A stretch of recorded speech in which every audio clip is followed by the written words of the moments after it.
Hey, what's going on out there, YouTube family? This is Samuel here representing Team JVS. It is to my great pleasure to give you guys a authentic Disney Plus review for the 2016 rendition of Broadway extravaganza Hamilton. So, just to give you a brief synopsis, the real life and one of America's foremost founding fathers and first Secretary of Treasury, Alexander Hamilton, filmed live and broadcast from the Richard Rodgers Theatre from the original Broadway cast.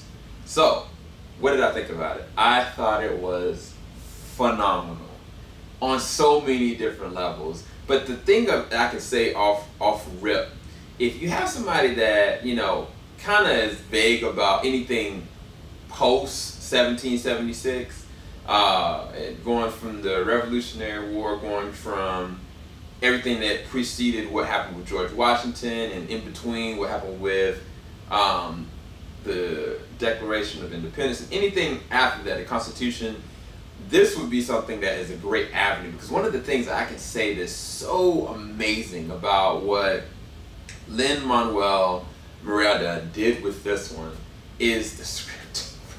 The script is so dynamic, infused with the grain of not just artistic expression, because most theater work, it has that, but the music tells the narrative perfectly.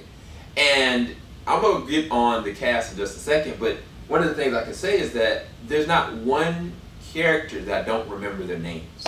And that in and of itself, like I look at like Aaron Barr, I look at like Eliza Hamilton, I think about King George III. What other characters? I think about Angelica, the sister of Eliza. And it's just so many different refined characters, like George Washington. The thing about it is that each one of the actors embodies these characters so well, because every single one of them are not just flawed, but they have layers to them.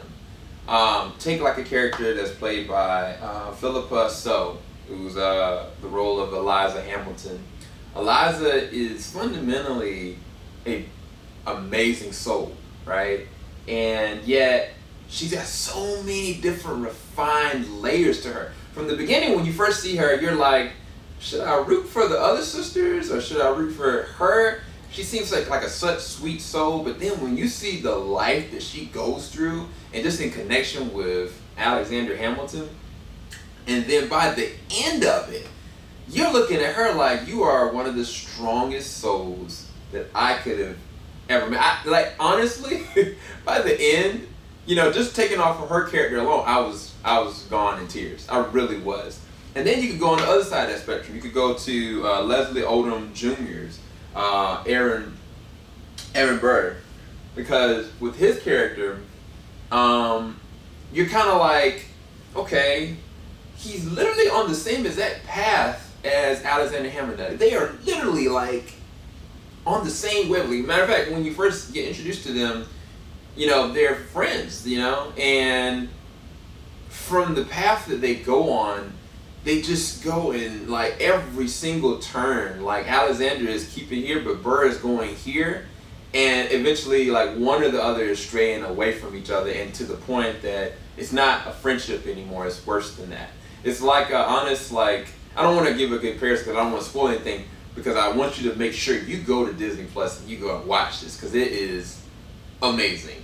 But all I can say is that Leslie Odom Jr. performed the character that is probably one of the most despised character and looked at on a negative light, you know, from a historical standpoint, and brings so much livelihood and vigor.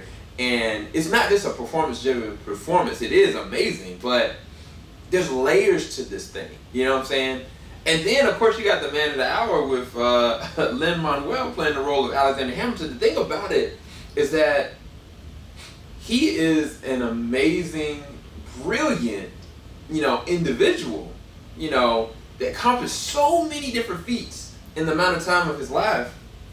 But yet, he has so many different flaws, character flaws, that literally every single turn you can see where this is really going, and also where it's really stemming from. If you go and really pay attention to the very first 30 minutes of this film, or this performance, or this Broadway, I should say, you really get to understand the refined depths of where he's flawed when it comes to the way he was brought up, and what that did to him, and the way that callously had him surfacing everything and trying to get something that he was never going to be really satisfied ultimately getting to. And it really messed him up, and the things around him and the people around him, no matter how many amazing things that he was doing, he was very flawed. And that flaw really did cost a lot for the people around him as well as to himself. And I thought that was a very similar, because it wasn't just they were like, okay, no, we're going to identify him as this perfect individual that had these moments of time that he did mess up things. Like, no, you really get to see the character flaws that put him on the track that he ended up on, which makes it even more of a depth to it. But now let me talk about the actual Broadway, because I'm talking to you guys just based on like performances, but there's so many amazing performances. Oh my gosh, bro. Like, Leslie Odom Jr. and lin-manuel, and of course Philippa Soh was amazing, but your boy Jonathan Groff, that played the role of King George, only literally in 3 different scenes. Like, he's so amazing. Like, he was entertaining, he was dynamic, his vocal performances were on key, and this is the man that plays Kristoff in Frozen, bro. Like, and then your man David Diggs played technically 2 different roles, which I don't want to spoil, but he's been in a couple different things now. Like, he's in the new Snowpiercer that's currently on TNT, and as well as he was also starring in the role of Blindspotting, which is so interesting because his character is multifaceted, multidimensional. And then it was the character of George Washington, played by Christopher Jackson, and he had an amazing voice, and he also was in Moana. But then, to be fair, lin-manuel did the composition for Moana. Of course, he was starred in and worked on the newest Mary Poppins. And honestly, bro, like, he is a genius of a writer, story writer, songwriter. Like, he just killed it. He really did kill it, because one of the things that I realized when I first started watching this, I was like, okay, you know, I love musicals. I personally love musicals. But then I realized, I was listening to this and watching this, and I was like, now I said this before, that the music itself engulfs the atmosphere. It tells the whole narrative, and it also immerses you into the experience. The very first hour, I would say, is literally like a very well lyrically done, performed, and it's like hip hop. Honestly, like, the very beginning of it, I was like, yo, I was in it. There are 46 songs that I can identify based on the actual soundtrack to this. Came out in 2016. And every single one of them are good. Every single, it's not like, oh wow, this is just really good for, you know, theater. Like, no, this is dynamic. This is good music. And that's one of the things, like, I've listened to some really good, like, musicals and really great performances, but it's hard to sit there and go, and like, I'm gonna just pick this one song randomly, and I'm gonna listen to it, and I'm gonna see what it does to me. You will feel it every single song, and that's hard, bro. One thing I'll say, and this will be a really good segue, is that they have a tight cast, man.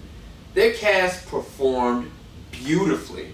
Like, they did some tireless work, because I was like, for them to go off of these riffs so long, and they're continuously moving and like working in scenery and working in shots, and then, like, it's just so amazing to really understand what they're really truly doing. So the segue is the scenery, bro. The things that they were able to do on stage is insane. There's this one shootout, like, towards like the third act, and the way that they transitioned it, my head as a director and as a film critic personally, I was like, I could literally picture what was actually going on. If I actually directed and used like VFX or used like a actual transition where a normal movie would work, they did it. They actually went and had people rotating around and maneuvering out of actual positioning with the lighting, with the vigor, with the emotional depth at the same time. Like, you not know how hard that is to do. This is one scene where Alexander Hamilton is talking about like a hurricane that's going through, and they just had all the different actors wear this completely white, and they just had like different props and like dressers and clothes and stuff like that. It's just maneuvering, rotating slowly to give you the identification of there's an actual hurricane going on. Bro, the scenery, bro, is so amazing. I mean, the costume work is amazing as well, but the scenery and what they're able to do and pull you in and pull you out of, like, I could imagine everything was actually going on. There wasn't a moment I was like, oh, where we at? Oh, what's going on here? Oh, what era are we at? Like, no, I could tell every single one. If you really, the thing I will say, don't sit there and just watch this carelessly. You really need to actually stop and listen and watch it. Like, if you have kids or if you have like other stuff going on in the back fold, take some time and stop and just legit watch it all the way through. You will really get some things out of this that I think that will really surprise you, that I think they're so beautiful and so profound and so deep. And the other part of this is so powerful to me is the way that the performances are just so organically transitioned. What I mean by that is there's a couple different people that there's at least 3 or 4 different actors or actresses that play 2 different roles. And like you can tell specifically which characters playing which. But the thing about it is like the transition of emotions is actually going on. Like there's never like, even when there's comic relief, you can still feel the emotional transition of what's really happening. Like what's really the ramifications of this.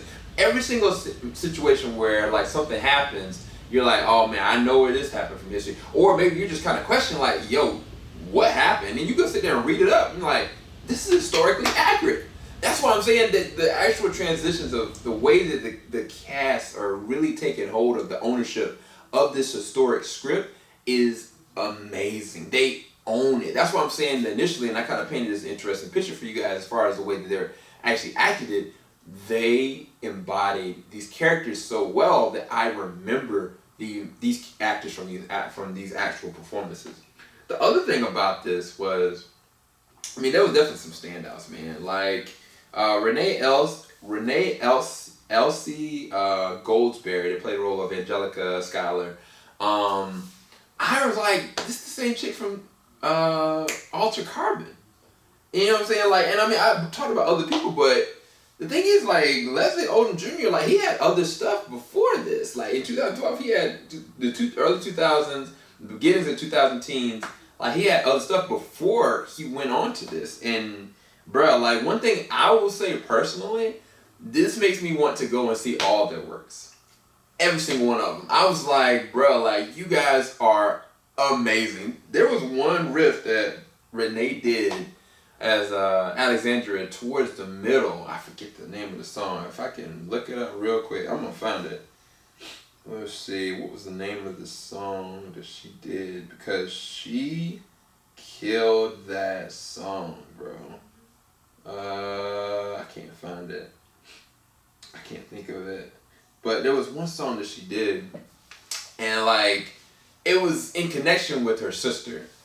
Like, it was just so powerfully done, and she acted it so well that I was like, this is crazy. And then shout outs to my wife, because like Daveed Diggs, he was a really good comedic relief, but the transition between his characters was really interesting because like both characters he played were very pivotal within our history. But yet he had this really great zeal about the way that he identified with both of these characters that I thought was very interesting. And like I said, even with Aaron Burr, played by Leslie Odom Jr., like I identified with his own hubris, with his own indiscrepancies with Alexander Hamilton. Like I was kind of like, I see how we got here. Like, I really do identify and get where we got. And I think that's hard to do. It's like, it's a combination of great scripting, but it's also a lot to do with what the cast is comfortable with, what they're willing to give out of themselves. And I think that every single one of these actors and actresses, I'm interested to see what you guys are doing right now. What other things you got? And I think that out of everything, I was like, I'm inspired. I am hyped up. I got the whole entire soundtrack. I can literally listen to the whole entire soundtrack and still be good. Because it's never going to be a point I'm going to forget what I actually saw. Now, would I go and rewatch this again? It's 2 hours and 40 minutes long. It's very long. Yes. In a heartbeat. Bruh, if and when things open back up, bruh, I will definitely watch this play. It was easily one of the best musical Broadway performances I have ever seen. If you have not gone and checked it out, please immediately go and check it out right now. It's on Disney Plus, and yeah, I don't have anything else to say. 10 out of 10 for me. I don't say that callously. This was phenomenal. And I left a quote on. Normally I don't say this. Normally I kind of keep that to myself, but I'm gonna restate what I said. I said, finished Hamilton, just wow. This had amazing historical scripting, choreography, music, scenery movement, powerful acting, artistry, was awe-inspiring. This is the best thing Disney Plus has released for the public viewing so far. Review coming. This is the review. This is what I meant. And as far as the choreography, I didn't really touch on that. You're going to have to just watch it to see it. There's some things I left out of this. Specifically, details about what happens with the historical backgrounds. I mean, some of you guys are historians, so you guys know or pay attention in class. But there's certain things that you're going to be like, well, I can't believe this happened. And the choreography for this one is, oh my gosh, bro. I don't even want to go there. I think it's just something you're going to have to see and immerse yourself into actually experiencing. But I'm just kind of leaving a really good foundation for you to know that you're in good hands. Allow this to just take you on for a ride, and I promise you I'll talk to you about this more later if you want to in the comment section below. Keep it locked. JVS. We ain't gonna stop. Make sure you leave a like, subscribe, hit that bell button. Take care, you guys. Shout out to lin-manuel Miranda, because that was amazing.